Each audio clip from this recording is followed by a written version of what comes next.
Well, it is a very concerned and skeptical Israeli Prime Minister Benjamin Netanyahu indeed meeting with Russian President Vladimir Putin at the Kremlin, hoping to sway perhaps Russian diplomacy to side or more with Israel. It's going to be a complicated task, certainly much more complicated than it was with the French president who in the past 48 hours gave Israel plenty of guarantees that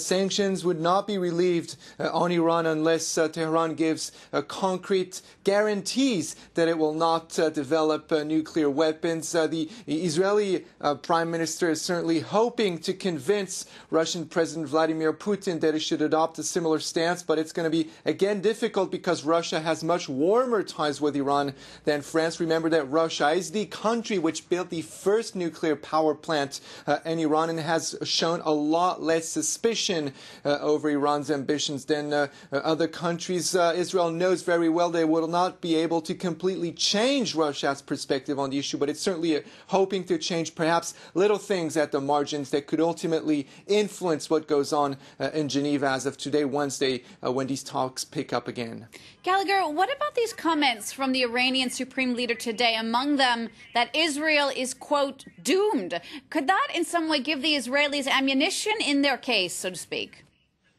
Well, definitely, you can expect the Israeli Prime Minister to use this quote coming from Iran's Supreme Leader as proof that his regime should not be allowed to possess nuclear weapons, weapons of mass destruction, because it has sworn yet again, time and again, to wipe Israel off the map. So the Israeli Prime Minister is using this in order to show that for his country, Israel, this is an existential matter and not simply a conceptual diplomatic issue. And this is why he will most likely tell the Russian president that Tehran should not be allowed to possess weapons of mass destruction because it could be tempted to use them, and this would certainly ignite a very dangerous nuclear arms race in the region.